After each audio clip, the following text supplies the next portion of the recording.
Are you ready to hoist the colors?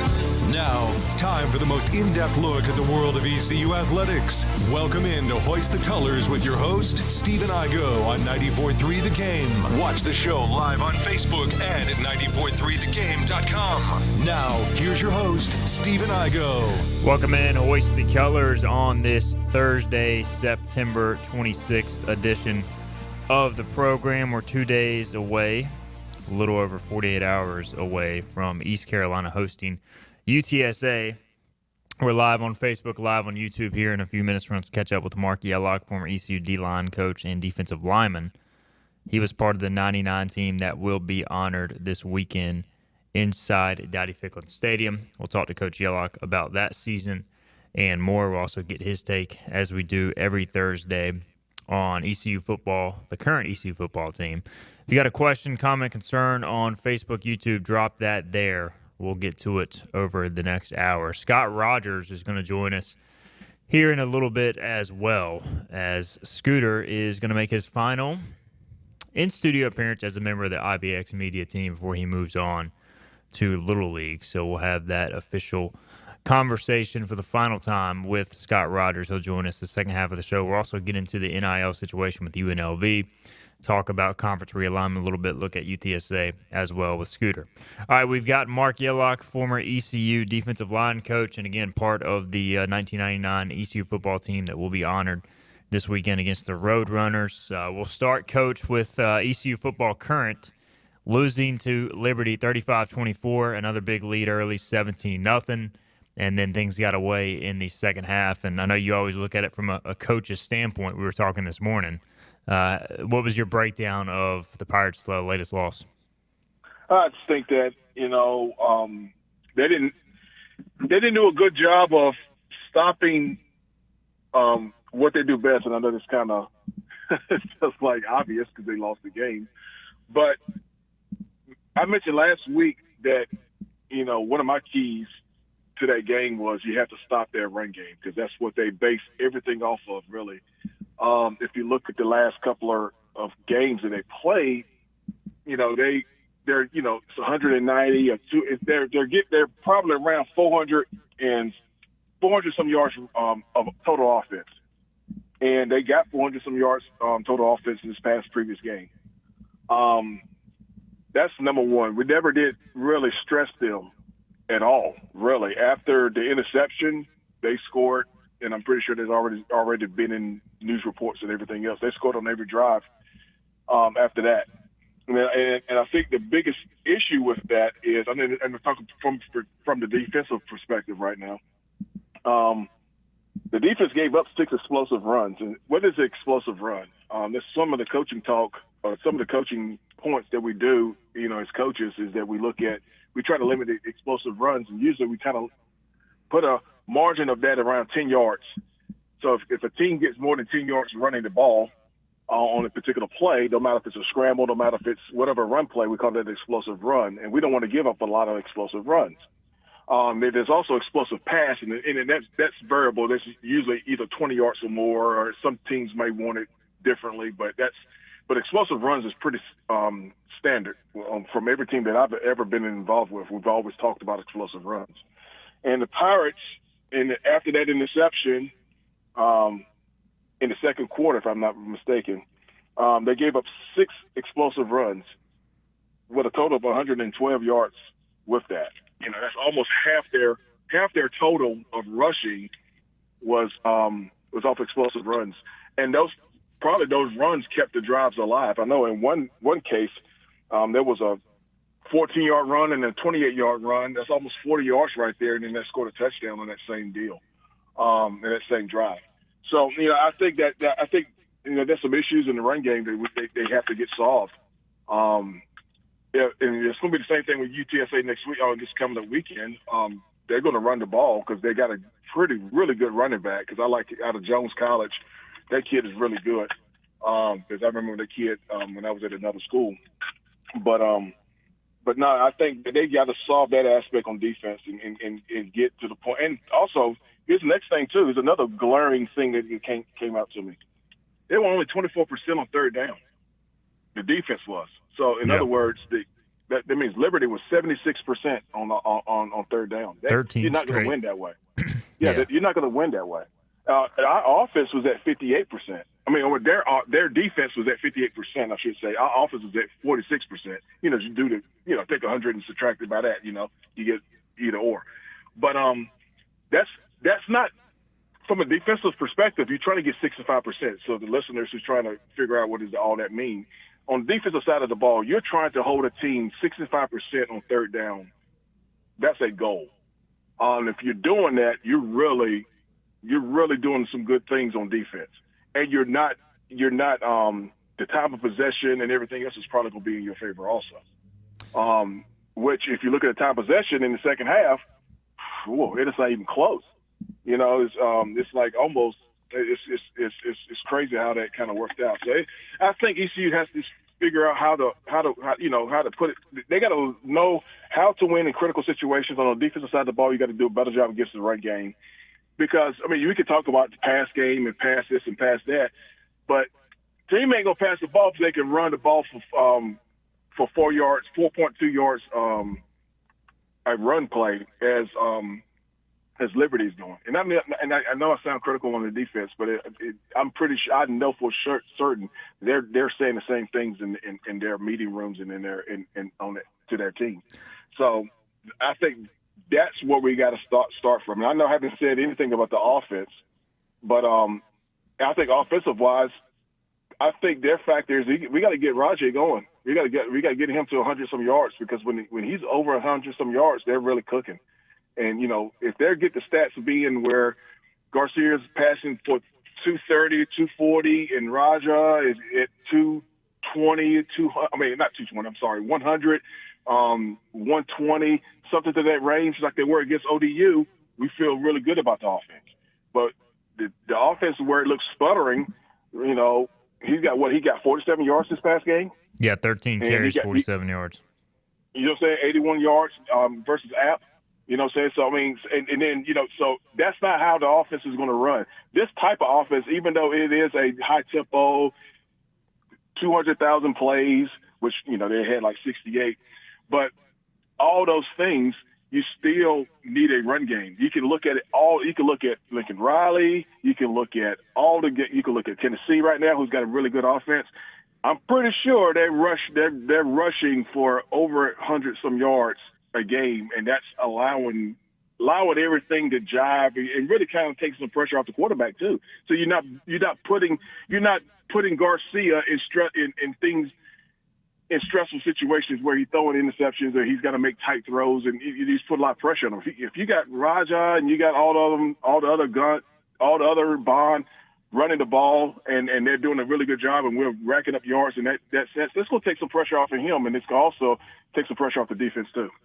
We're visiting with Marc Yellock, former ECU D lineman and defensive line coach, and always enjoy our visits with Coach Yellock, and other fans do as well. So we did talk to Blake Harrell, defensive coordinator, yesterday, Coach, and obviously Wednesday, a big third down day at practice, and he said they intentionally held a lot of the third down stuff towards the end of practice because they wanted to stress the guys when they were the most tired, most fatigued, and see if they could respond and make plays. Do you kind of agree with that approach and trying to get that fixed?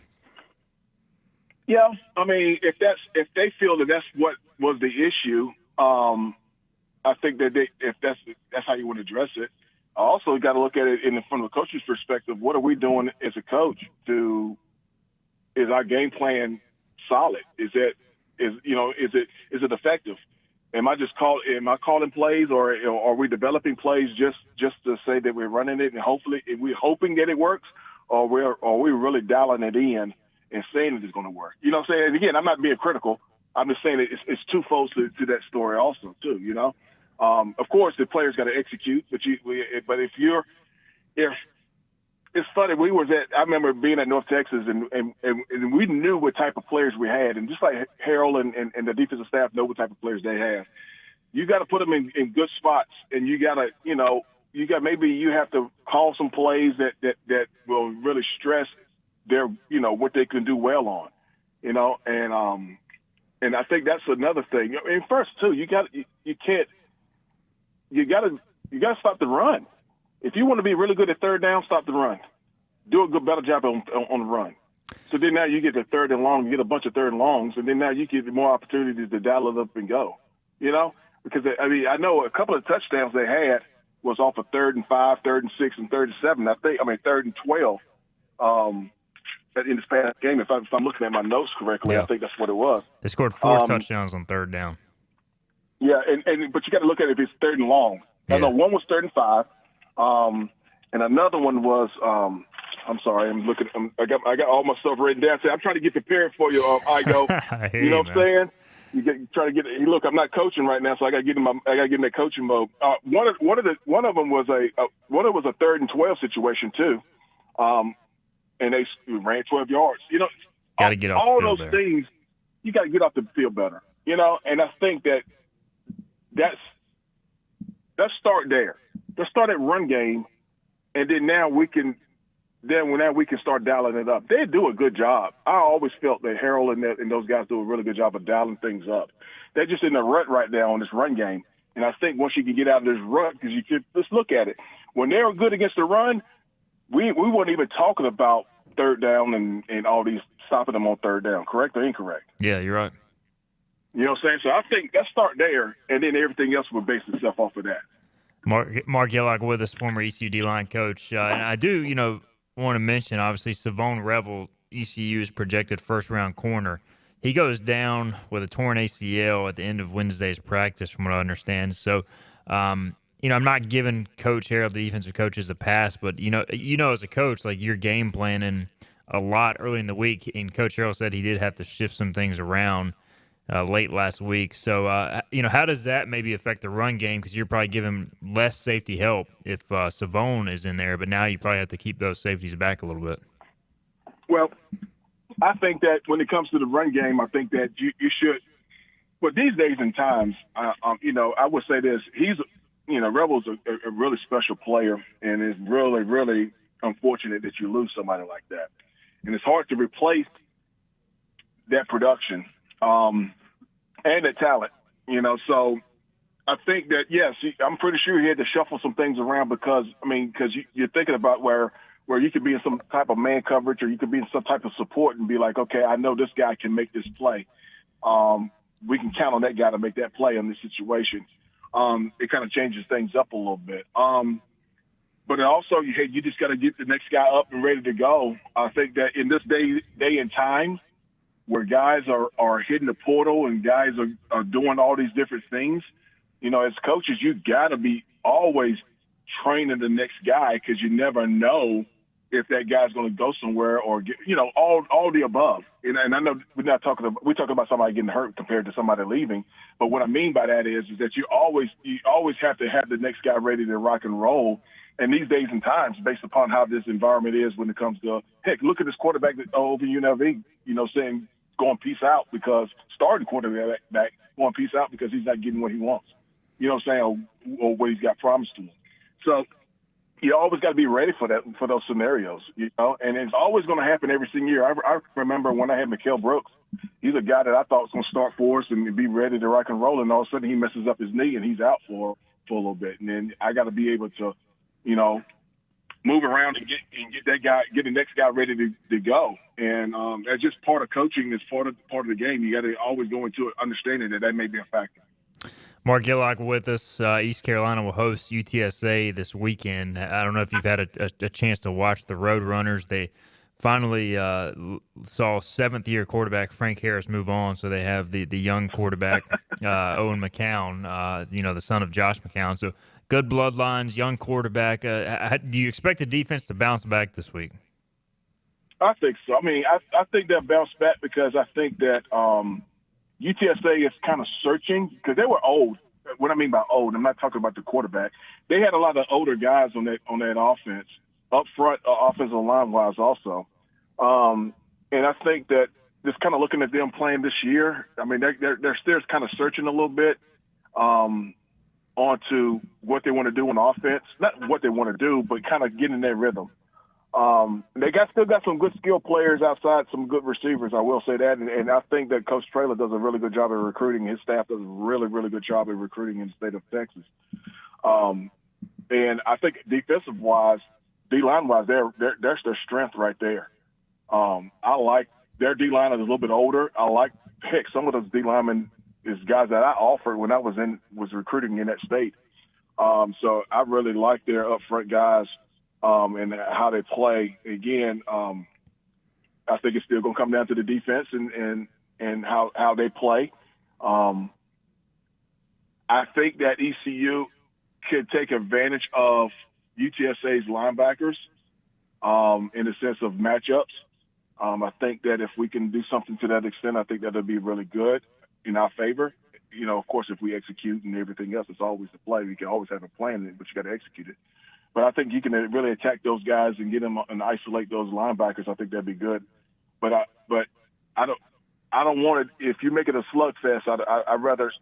I don't know if we should be able to do that. And they were going to run an odd front, and it's the same defense we've been facing last year.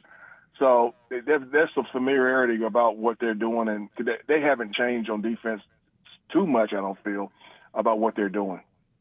Marc Yellock with us. The 99 team will be honored. Marc, you going to try and make it back to Dowdy Ficklin this weekend? Yeah, that's right. I'm going to try to be out there and everything to see the guys and everything. What have the conversations been like with some of your former teammates about getting back together? Like, I'm sure you've stayed in touch with some of these guys, but I don't know, any old friends, old faces you're looking forward to catching up with? No, it'd be good. It'd be good to see some of them. It'd be good to see Coach Logan. Coach Connors, I've seen him several times since those times because being a coach and everything else. But it'd be good to see Coach Logan and Jeff and Purnell and some of the guys, B2, Forrest, Foster, Kevin Monroe. Those guys would be really good to see those guys and be getting around those guys. Those guys, you just have a common bond. I think it's funny. I talk to some of the old guys. One of the common thing that we have is running those 300s in the summer, and I don't care anybody who's in that era of football, even before my time.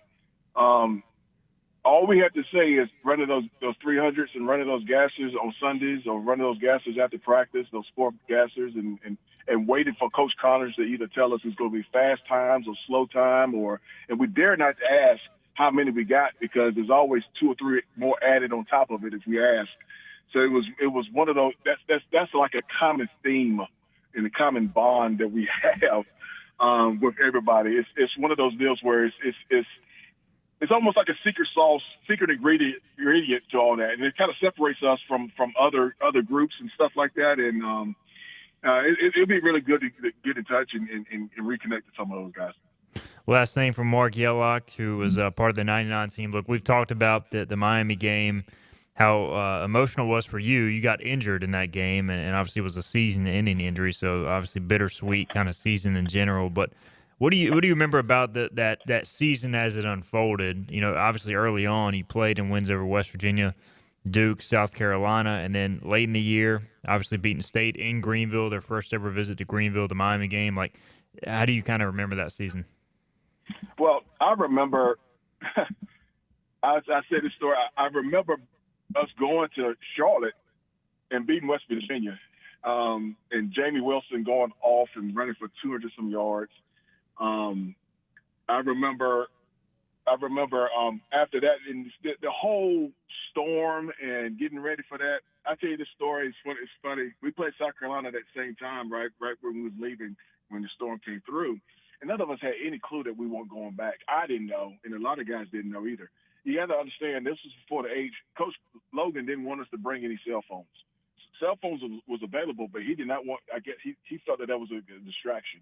So a lot of us, I didn't have a cell phone. So that was one of the biggest things there too. So we had no connections other than what we see on TV. One of the things I thought was amazing is that after the South Carolina game and we won that game, that's when we found out that we were staying. That's when I found out. So my parents happened to come to the game, and I was like, I grabbed my parents and said, "Mama, whatever you do, y'all stop by Walmart, give me some snacks, give me some underwear, give me some stuff Give me a survival kit. I didn't say survival kit. I'd add that on. But give me something because I knew we were going to be there for the whole week. And we were there for the whole week. We practiced. I thought it was pretty cool because that Sunday we practiced on South Carolina's practice field. We just beat them and we practiced on that field. So we loved that part. And then we ended up going they kicked us off and we was over at the high school. But here's another thing too. I will add to this, and I thought about this too. And I don't mean to get long-winded on you, but I will express this, and I thought that this is pretty cool. We kind of fumbled the ball a little bit because we lost that ball game that year. Daniel Thompson. We lost it. Yeah, we lost to TCU that year. We should have played better than that. It kind of looked like we kind of ran out of steam towards the end of the year. But then that next year, we ended up beating Texas Tech, my senior year. So you see what I'm saying? We end up losing to Virginia Tech early in that year with Michael Vick and those guys on the Thursday night game also, too. So all that stuff, it kind of flows. But that team was so tight and so together, and even to this day, too, I'm pretty sure if I see them, any Rashawn Burns or anybody like that, it'll be instant. It's almost like we saw each other yesterday type deal. So that's that bond we have, that pirate bond that we have, and it's been established by people that were older than us. He is Marc Yellock. Coach, we'll see you in Greenville and Dowdy Ficklin Stadium this weekend. I'll try to catch up with you on the sidelines at some point, but we'll try and get together. Appreciate your involvement with the show every week, and we'll talk to you next week, man. All right, man. Go Pirates. He is Marc Yellock, one of the best out there. Always appreciate his time on the program. All right, let's get a break in. We'll welcome in Scott Rogers. Scooter, he is saying farewell. He is leaving us. He is heading to Little League headquarters. We'll discuss that and more the final time in studio with Scott Rogers next. Acre Station Meat Farm, along with Lane Angus Beef, bring you Farm to Fork Beef. Stock your freezers now with affordable beef boxes, just in time for the grilling season. Farm to Fork Beef brings quality local beef to your family. From your traditional butcher shop, Acre Station Meat Farm. Come on down to Acre Station Meat Farm and find out why we're #1 in fresh cuts and friendly service. Acre Station Meat Farm, Highway 32 North, Pinetown.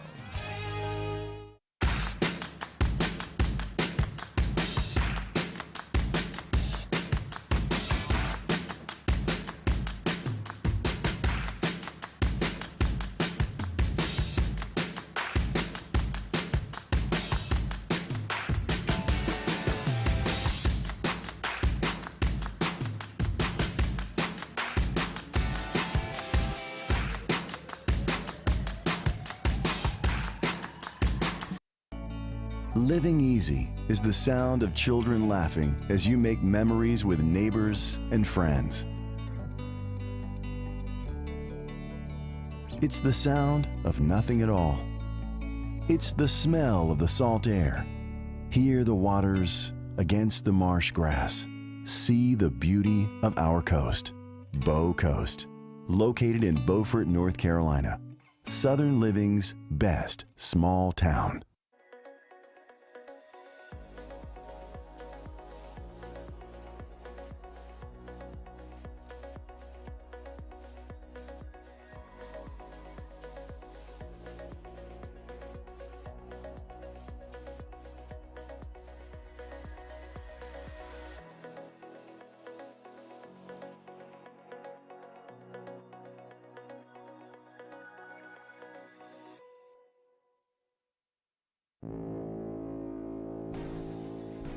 Pirate game days, there's nothing like them.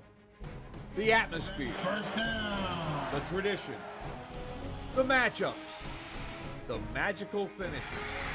Be a part of Pirate Game Days. Season tickets are as low as $115. Reserve your seat today to be a part of the experience of Pirate Game Days at Dowdy Ficklin Stadium this fall. This is about you, your family, and the health of all who live in Eastern North Carolina. This is about the transformation of a health system into something more powerful and more human, about creating new ways to treat disease and keep you well.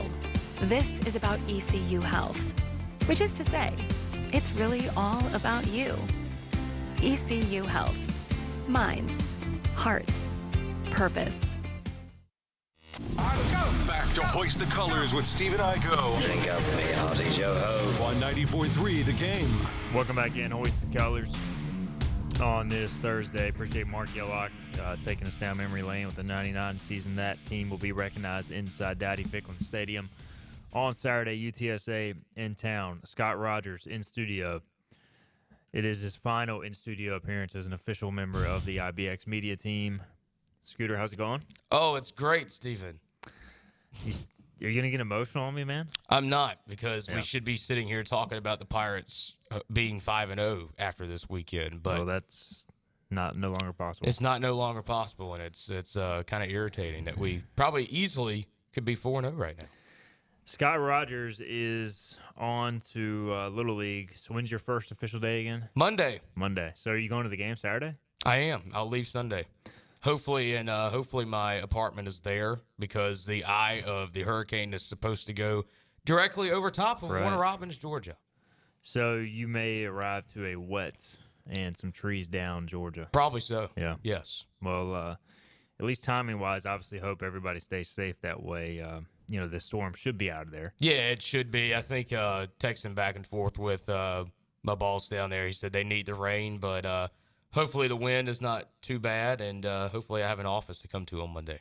Hey, if you don't and something happens, I'm sure you can get some advice from much of the 99 team. That's right. This weekend on Saturdays, a lot of them came back. So hopefully not having a home when they got back. Hopefully my time in Greenville's not extended because of a hurricane. Let's hope not. Scott Rogers with us. So before we talk about some of your favorite moments on the call, which I know you've been piecing together that on social media for ECU baseball, do you know what your immediate roles are going to be with Little League as you go to Southeast? Not yet in that first week. Probably just kind of figuring things out. Yeah, I mean, I don't even have an email address yet. So, I mean, stuff like that is the kind of things that I'll be doing that first week. But probably after the first 2 or 3 weeks is when I'll kind of get that daily schedule and figure it out, and hopefully can work out a time on Thursdays to hop on video-wise and come back on Hoist the Colors. Yeah, I mean, that's the thing, you're leaving, but in reality, we're not going to let you not be a part of the show. So I hate to let you know that. We're still going to rope you into doing things, just like we still rope Joe Sampson in. Kason Romaley is no longer intern with Hoist the Colors, but he's working his second straight home football game this weekend for Hoist the Colors. He's a state fan, too. He's also a state fan, so you can't really you can get away, but you can't really leave. Right, and I don't want to get away from it. Like, this is obviously something that I love to do, and hopefully can maybe get back in this business in the future. And I think I said last week, maybe try to do some stuff with Mercer or Georgia Southern, some schools down in Georgia. And, of course, there's so many schools around there, too, that maybe can hop on with some ESPN Plus stuff in the future, but we'll see. But, yeah, I'll be in Charlotte for the Charlotte game. I think really the only home game I know I'm going to miss right now is the Temple game, and that's because of some travel with the new job. But trying to work it out to get back to that Thursday night game against FAU, and we'll definitely be here for Navy. There you go. So you're going to be around a lot. Yes. You're leaving. So Scott Rogers with us. All right, so baseball play-by-play voice. First off, who's going to be the next baseball play-by-play voice? Can you break that news? I do not know. I know a lot of people are interested because my email has been blowing up since the job was posted yesterday. So there's some news for you, Pirate fans. Okay. The job was posted yesterday. But, yes, I've had a bunch of emails come in, people asking me about the job, and I know of some names that are applying for it. So there will definitely be a lot of interest in this job, and I'm sure there will be a top-notch broadcaster that comes out at the end. Looking forward to seeing how that plays out. All right, so you're going through, you've been posting some of your favorite memories. So take us through that a little bit down memory lane. What have you pulled thus far and posted? The ones I've posted so far was the tournament title in 22. That was part of that big win streak. Trying to think of some other ones here. It's been such a long week. I know Do I need to pull up your Twitter You page? might have to. The women's basketball team going to the NCAA tournament, being on that trip was fun. Today I posted the Carter Cunningham Zookeeper video, and it might not be, when you think about moments, it doesn't seem like a big moment, obviously, because it's just a random home run. But that video, I think, signifies how cool of a job this was, because you get to have those moments off the field where you get to know these guys on a personal level, and you're sitting there having breakfast with them, or you're sitting there having dinner with them, and you really get to talk to these guys about stuff that has nothing to do with baseball. And then you can tell that story on air, and that's one of the biggest things that I'll miss about this job. I mean, the road trips for the American can kind of suck, but like that probably makes up for it. Like, you know, when you have those long bus rides from Dallas to Wichita or whatever, and it's not very fun. I don't know if that was a favorite moment. Yeah, you still get to experience those conversations and have, you know, those relationships. So I'm sure that's awesome, even though it is a lot of work. You also have the 8th inning comeback in Game 1 versus North Carolina this past season. That was a crazy game. Yeah, I think it was actually 2023. 23. Get my years mixed up. Last year, 2023. Yeah, that was the game. I think we were down. 5-0? It was 5-0, 4-0, something like that, and we came back and took the lead in the bottom of the 8th, and of course, just so much emotion flowing through that game, just because you're playing North Carolina. You got a scooter, arms raised. Oh yeah, it was a fun moment, and those are the things that I'll miss the most. But now I can sit in my apartment in Warner Robins and throw my hands up at the TV. And you'll still be coming back to some baseball games. Yeah. You said you're going to try to make it back for the North Carolina series if possible. Yeah, it's I'll definitely be here for either that or opening day, and I'll figure out one of the two that come to, and then I will try to get to Clearwater for a majority of that, just to get a nice little vacation, because that's kind of like the last week of the year before everything really starts cranking up with the Little League side, and UAB, too, is only about a 3 to 3.5 hour trip from where I'll be at in Georgia, and so that'll be a nice little weekend trip. I'm sure they've got trip. a great baseball venue. Yeah, they have no press box. Okay. Whoever is doing radio next year will be sitting under a tailgate tent on the concourse. Actually, I'm not even sure if you'll have a tent, because Corey Glore told me he did not have a tent last year. It was just a fold-up table. So what was worse? Where'd you get sunburned? FAU. What was UTSA? Was that bad too? That was inside. It was just an unfinished press box. There was still a plywood floor with whatever that paper stuff is. They cover it. Yeah, and that was the only entrance to the press box as well. So everybody coming in and out was walking right behind me. It was very irritating. What about Old Dominion? Old Dominion is pretty bad, but they were fundraising. Yeah. So hopefully they will have a new stadium here pretty soon. But that one, I was sitting in between Coach O and their marketing director. Okay. So you're farther away from me right now than I was from their marketing director. And then the PA announcer was on the other side of her. I think when I turned it on, I could hear the PA announcer through the broadcast. Yeah, because he was about 2 feet away from me. FAU, though, takes the cake for the worst? It was pretty bad. When the one thing that was frustrating about FAU was, if you're outside, whatever. If you're covered, you got internet, you're good. But it was the fact that you're sitting up there in the bleachers with all the fans, and of course they're crawling over you. Yeah, exactly. You're the one guy up there wearing purple. You're calling a game on the radio, and everybody's like, "Why is this guy just like talking about the game?" Because the common person's like, "What is this guy doing?" And so, you've got fans making comments about ECU, that sort of thing. It's irritating. And, I emailed the conference about it. I was like, look, this is unacceptable. Yeah. Like, at least put an event staff person or something up there to keep the fans from sitting under the tent. Literally just crawling over you. Yeah, I think it was Jacob Jenkins Cowart hit a home run, and there's a guy, like, legitimately on top of me as the ball was going over the fence. I'm like, what is happening here? But that's the kind of stuff that if the American is going, if they want to be a power conference, yes, it's all about football. You can say that. But when you get down to it, especially with the level of baseball East Carolina's playing, you can't be playing in places like this. You're not going to find that in any major baseball league. Exactly. Coach O, are you going to miss working with Gary Overton? Absolutely. Yeah, obviously such a joy to work with, and he was definitely a little bit sad when I told him I was leaving, but whoever gets that job is in for a treat to work with Coach O. Coach O, definitely one of the best, not only baseball analysts, but just one of the best human beings. Oh, absolutely. In the world. I mean, he's such a joy to be around and talk to. All right, let's get a break in. We'll continue to have Scooter on the show, but proud of you, man, and looking forward to appreciate it. To your path forward, and also still having you be a part of the program. We'll come back. We'll transition. We're going to talk more about this UNLV situation. Also, We've got some comments from fans I want to address about East Carolina. Running the football, Johnny Robertson. Johnny Stats has another stat for us. And I want to touch on yesterday, he mentioned the play-action game, how much Jake Garcia has struggled off that. So we'll get into that a little bit. This is Hoist the Colors. Hi, I'm D.R. Alligood. And I'm his daughter, Jessica. For 11 years, we have built quality driveways and parking lots for both your residential and commercial needs. We also offer free on-site quotes to have your custom driveways built the way you want. 252-946-1227. Hey Glenn, let's talk about a new program at Greenville Nissan. Sure, sometimes bad things happen to good people, like credit hiccups. Greenville Nissan just rolled out credit forgiveness. If you've been making consistent car payments and you're tired of that high interest rate, this program is for you. Get into a new Nissan with a manageable payment and keep that cash in the bank. Come visit us at Greenville Nissan and drive your Nissan home today. Hurry, this program ends September 3rd. Greenville Nissan, where we drive to serve.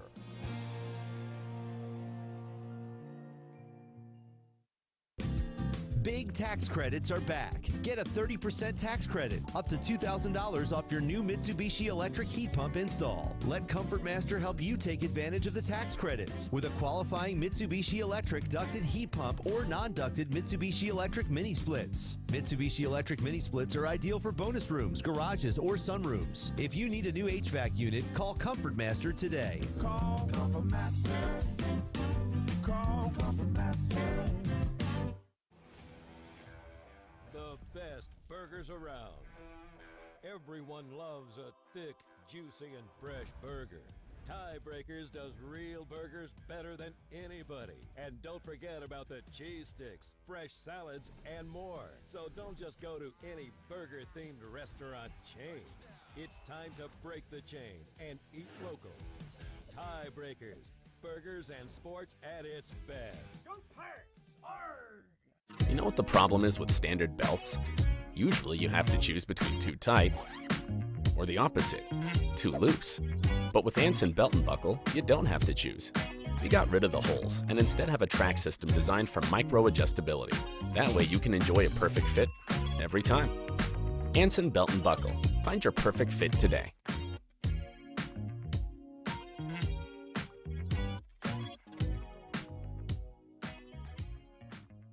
Hi, I'm D.R. Alligood. And I'm his daughter, Jessica. For 11 years, we have built quality driveways and parking lots for both your residential and commercial needs.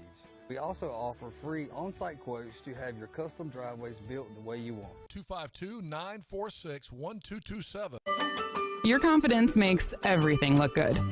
You see the world in vivid color, not black and white. Swing through your neighborhood Fantastic Sam's Cut in Color.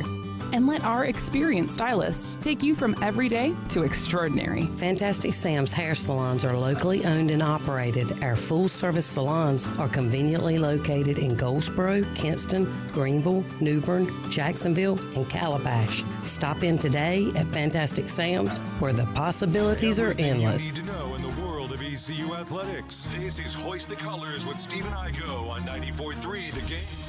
Welcome back in, Hoist the Colors. We're already starting to speculate about who could be the next voice of ECU baseball. Check out Hoist the Colors VIP membership. We'll bring you the scoop. I know one it won't be, but I won't say any names. I know two. All right. One of them is Scott Rogers, so that's one of the two. Yeah. Three. He was part of mine too. It will not be me. I can guarantee you that. Oh, breaking news. So there's technically three. I don't think it'll be Chris Edwards. Here's one. Wow. That was Just you. saying, You said that, not me. Here's one for you. Joey Baseball. Joe Sampson. Joe Sampson. I think that would be very entertaining. We know he could fill some dead time. I think it'd be more like a Bob Menery broadcast. But could you imagine him and Coach O together? That would be hilarious. It would be glorious. It would be. I mean, I would clear my schedule to make sure I am either have the IBX Media app downloaded or I'm on 943thegame.com in Georgia to listen to that. Joey Baseball on the call with Coach O.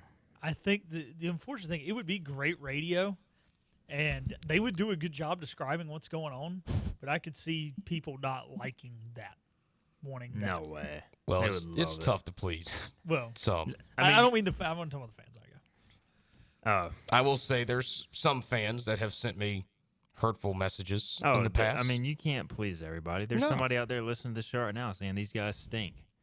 But there's 99% saying these That's guys right. are great. That's right. Hey, you haven't made it in life until you have haters, especially in broadcast. That is true. And there's a lot of haters that have sent me DMs before.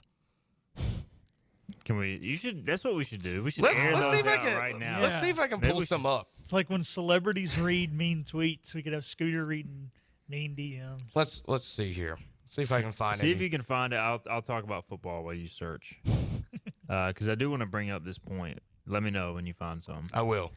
All right. Kenny Curlins on Facebook says we can't run up the middle. It has put us into too many third and longs. Offense has got to start helping out our defense. Last season taught us that. Got to score 28 to 30 points to win these days. You know, I kind of made the point. The Liberty game, look, App, I think, was more on the offense. The Liberty game was just everybody. Mainly, though, I put on the defense because the inability to get off the field. It's hard for the offense to put up points when you have 3 drives in the second half that count. Johnny Robertson says the Pirates are averaging 5.1 yards per carry. Phillip running on the left side of the line. That would be behind Parker Moore and Darius Bell. On the right side, they're averaging 3.8 yards per carry, which is Hampton Ergel and Emmanuel Poku. Now, I do remember Rajay broke his big one on the left side at Old Dominion. He broke a 24-yard one on the right side at Old Dominion, too, but the long one was on the left side, so that helps. But I don't know, anything to make note of there. I guess I'll be trying to watch if they continue to have left side. But Parker Moore's had a good year. I know he had a down game against App, but he bounced back with a really good game against Liberty. Yeah, you know, it's interesting because I believe the stat, but you'd almost have to go back and look at some of those plays. And then also, I think we run, because Jake's right-handed, you run some more of those RPOs to the right. So those still count for the statistic that was brought up, but they're not necessarily true run plays, and there's a lot more things that go into an RPO. But it would be interesting to see, paired with that, just how the offensive linemen are graded in run blocking. Do the 2 left side guys have better grades than the right side guys? Because that would kind of be, pairing those two together to me would be kind of the way to look at it. But hey, look, if that's what the numbers say, sometimes the numbers don't lie. So maybe you got to run to the left side more. We'll keep an eye on that this weekend. UTSA has a very good defensive front. And Johnny also pulled up the stats yesterday that Jake Garcia has really struggled play action. Now, we were talking about this. Like, it's not true play action like you see in the NFL where it's, like, under center and he's dropping back. Because that's what you kind of think is play action. Really, play action in this offense is just he's reading the RPO and he's pulling it. Now, his offensive grade on play action passes, which is 47% of the time, is 53.1. No play action, 74.6. 60 is considered above average or replacement level for PFF. So he has thrown 5 of his interceptions, but also 4 touchdowns on play action. So it seems very boom or bust. 7 turnover-worthy plays on play action. So I don't know if that suggests he's not reading the defense well, but I don't know how else to take it. Either that or he's just forcing the ball off play action when he pulls it, Phillip. Yeah, so you got to know the first pick he threw was an RPO, and the kid just made a heck It was a of great play. So there's that, but yeah, that's the tough thing. So anytime you stick the ball in the running back's gut, they're going to grade that as play action because it technically is. If you stick in his gut, then you pull it and throw the football. But again, like I said, with those RPOs, it's a little different. I would like to know with those numbers what percentage is RPOs, what percentage is more of a true play action, because in a true play action, you do actually turn your back to the defense, and if there's a disguised coverage, it's a lot harder for you to pick up on that because that time that you're turning around and looking at the running back. So that's an issue, and that's something that young quarterbacks struggle with. And I know Jake's a little older, but he still doesn't have a lot of college starts. They don't really disguise coverages at the high school level. And then, with the RPOs, the tough thing about RPOs sometimes is there are just 2 options, and there's the handoff option and there is the throw option, and you're taught to read one guy. And if a team knows you're running a lot of RPOs and they know what guy you typically read, they can have somebody come in and fill that void. If, say you're reading the Sam and he crashes, so you pull it, and then the safety knows, hey, that slant is coming for that RPO. So it comes down to coaching a little bit too, and I'm not saying that like JDB's doing a bad job, but if the other team is picking up on things on film and throughout the game, you can stop the RPO that way. So that sometimes that hurts you as well. So it's one of those things where it's a weird statistic. It's still kind of a smaller sample size, too. It's a small sample size, yeah. I mean, I would say, like, you can read a little off of it, but, you know, some of those, again, he's made turnover-worthy plays out of both. So I just think it shows he's still learning the offense, I would say. All right, so Scott Rogers, you went digging through your phone. No, apparently you have no haters. Well, I think I deleted them most of the time. I did find one. Scooter. I did find one from my first year that this guy legitimately sent me a paragraph on Facebook Messenger of all places. You always get the best hate on Facebook Messenger. Telling me what I should do and all these things of like, that kind of thing. And I said, "Are you an announcer?" Just question mark, and sent it back. I said, "Do not message me on my personal Facebook page, please." Go Pirates. Did you really end it with Go Pirates? I did. There you go. That's gosh. One of the best ones I saw was on Boneyard Banter my first year. Boneyard what? Yeah, your other website, the one where the really cuckoo people are. Yeah. There's some good people up there. I don't know if I can say this on the radio, but I'm gonna do it anyway. If I get fired, okay. You're leaving anyways. Someone asked if I was Cy Seymour in drag. I have that saved on my phone somewhere. And this was on Boneyard Banner? It was. That's tough. Mm-hmm. But I'd really want to see photo evidence of that, so we'll look for that during the break. Yes, we will. All right, we will take our final break. We'll come back. We'll get into this whole NIL thing with UNLV and also conference realignment. Somehow your appearances have turned into conference realignment Thursday, so I do want to discuss that. The American, as of now, holding pat as the teams turn down, some of the teams turn down the PAC offer. So we'll get into that. This is Hoist the Colors, final segment ahead. We're down to the final days of our summer sales event at Greenville Toyota. Lease new RAV4s, $319 a month. Test drive the redesigned 2025 Camry, all with our advantage. It's your last chance to save at Greenville Toyota. Storm season is approaching. North Carolina weather can damage your roof, and before long, a small leak can turn into a big problem. Your home is one of your biggest investments, so protect it with Wells Home Improvements. We work with all insurance companies for a hassle-free roof installation experience. Call us today and get 10% off your roof installation when you mention this commercial. 252-227-8403 or visit us online at wellshomeimprovements.com. Wells Home Improvements. Local, honest, dependable.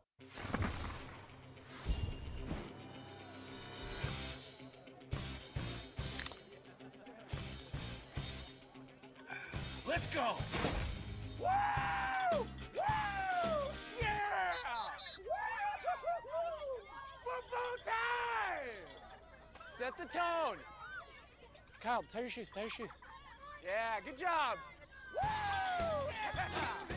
Grab a Pepsi Wild Cherry and get wild. Summer is here, and Sawyer's Fun Park is having a toddler summer special. From 10 a.m. to 12 noon, Monday through Friday, Sawyer's has a $10 2-hour unlimited pass for ages 2 to 4. That's one toddler and one parent for just $10 every weekday morning. Sawyer's Fun Park summer hours are Monday through Thursday from 10 to 8, Fridays and Saturdays from 10 to 9, and Sundays from 12 to 8. Book your tickets online at SawyersFunPark.com and beat the heat this summer at Sawyer's Fun Park. The best burgers around. Everyone loves a thick, juicy, and fresh burger. Tiebreakers does real burgers better than anybody. And don't forget about the cheese sticks, fresh salads, and more. So don't just go to any burger-themed restaurant chain. It's time to break the chain and eat local. Tiebreakers, burgers and sports at its best. Everybody loves tiebreakers. Other restaurants claim their food is fresh and fast, but are they friendly? At Moore's, you're treated like family the minute you walk into their doors. With locations in Winterville, New Bern, Swansboro, Morehead City, and Jacksonville. We've been practicing what we preach since 1945. At Moore's, our barbecue is slow cooked and smoked over real wood daily until it's so tender it's falling off the bone. Combined with our fresh chicken, cooked-to-order seafood, and homemade fixins, we're sure you'll agree. If it's not Moore's, it's less. Hurry, the summer savings event is coming to an end. Don't miss your chance. Enjoy your summer in a new Corolla for just $219 a month or a Highlander for only $399 a month. Got a trade? Get cash for it or trade for a new Toyota. Hurry into Greenville Toyota today. We're live with Steve and Igo on 94.3 The Game. Hoist the Jolly Roger! Now, back to Hoist the Colors. Hoist the Colors final segment here, 94.3 The Game. Scott Rogers, final segment ever on Hoist the Colors as a member of the IBX media team for now. Whoa. As a member, I'm putting his rear end to work over Thanksgiving and Christmas. I don't know what y'all are talking about. He's an independent contractor at that stage. Right now, you're It'll still be hourly. Are you going to pull a Matthew Sluka? Is that what you're doing right now? Are you just leaving because we didn't meet your NIL standards? That's right. I'm out. What's your take on this? Obviously, the UNLV team 3-0, their quarterback, it's been heavily discussed.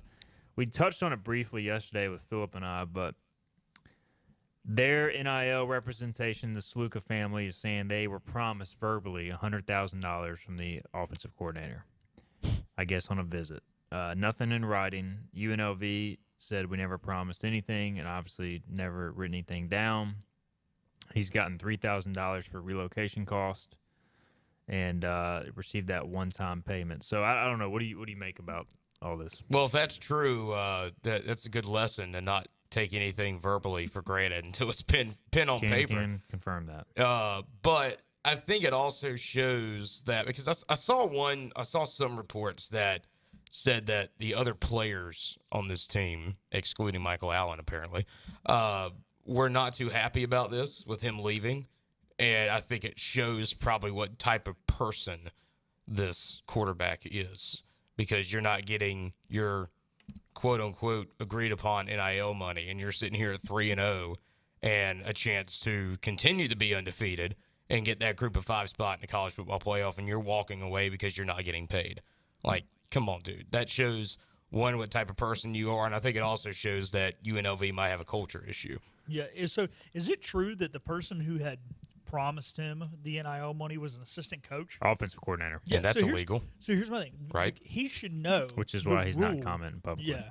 He should know the rule that coaches have nothing to do with NIL. So, like, yeah, Mike Houston can call a kid up and be like, I'm going to pay you $70,000. He doesn't have to do it. And also, he's not allowed to do it. He's not the NIL collective. So, like, that's kind of on the player, too. Like, you got to know the rules. If you're going to deal in NIL, you need to know the rules. Like, a coach can't give it to you, so why would you take a coach at his word? Like Team Boneyard, when a player transfers in, they sign a contract with the money. I mean, it's done through Team Boneyard. That's how you know, if that's broken, then I understand it. Look, I mean, I think it sounds like both parties are kind of at fault here, and then Sluka's taking his ball and going home to maximize his possible value going forward. So we'll see. Hodge Malik Williams, former Campbell quarterback, maybe stepping in. He played against ECU a couple years ago. Really good athlete. We'll see how he does for the Running Rebels who play Fresno State. So we'll see if any more information comes out of that, but fascinating story for sure. And will we see this situation happen anywhere else?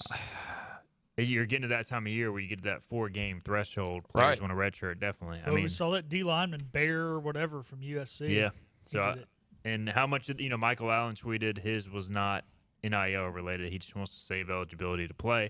Wouldn't shock me if you see something like that at ECU with a player. So, I mean, that stuff has happened in the past, but NIL specifically, when you're not getting your payment, that's when it becomes a problem.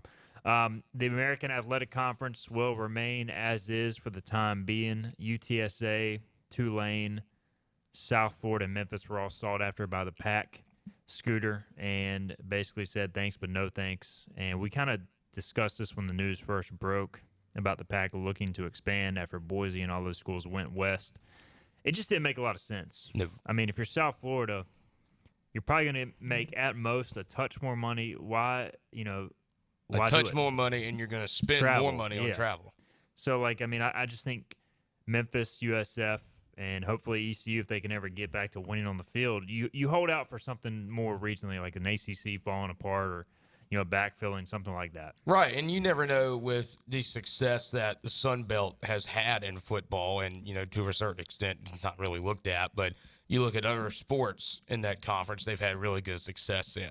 And so does the Sun Belt get a better TV deal whenever that deal is up with ESPN and they say, hey, we're going to give you this much money if that much is more than the American? Okay. Does the Sun Belt look to expand and grab a couple teams out of the AAC because of that? Yeah, it's one of those things where right now the American TV deal, I think, expires in 2030. I don't know when the Sun Belt expires. So the American's kind of locked in on its value for now, and it doesn't make a lot of sense for these teams to jump to the pack without a TV deal in place. I have seen guys, UConn. Have y'all seen this? UConn football is considering joining the pack. I mean, why? You would talk about nothing that makes sense. UConn, Scotty could you Moe's their imagine daddy, by the way. in a football league with Boise State, Colorado State, Fresno State, San Diego State, Utah State, and Oregon State and Washington State? I mean, what? You mean you wouldn't stay up till midnight to watch UConn and Utah State? No, but here's the thing, though. If you're UConn right now, you're making basketball money for the Big East. You're making no money from football. You're independent. I guess, yeah. And if you join in football only, you don't have to fly softball to Boise or Fort Collins. Like, you're only flying the football team anyways, and it's better than nothing. I mean, right now they're about to play. Last week was their first of 6 consecutive home games. And, like, there's a couple American teams on there, and then there's, like, UMass and somebody else. I mean, it's just, like, there are some jokes on there. But, like, they're going to go winless every year in that league on the road. They hung with Duke the other night. They're not bad. Yeah, but they didn't have to fly to Oregon. That's true. I don't know. Just Money. Money is the answer. So, all right. They are better. I was going to say, they are better than the Bob Diaco days. Definitely. Scotty Montgomery, their as daddy, you said, is UConn's daddy. Scooter, appreciate it, man. Yes, sir. Enjoy Warner Robins, Georgia. We'll stay in touch. We'll keep getting you on the show for sure. Absolutely. And, maybe you'll be able to see your Braves in the postseason here shortly if they continue to. It's going to be a stressful Monday with that doubleheader. No doubt. Philip, thank you. We'll be back tomorrow at 12 noon to make our weekly picks. Hopefully I can do better than last week. This is Hoist the Colors. We'll see you then. This has been Hoist the Colors with your host, Stephen Igo. Tune in weekdays at noon for all things ECU sports. Get a recap of the show at 943thegame.com, on Twitter, Facebook, or anywhere you get your podcasts.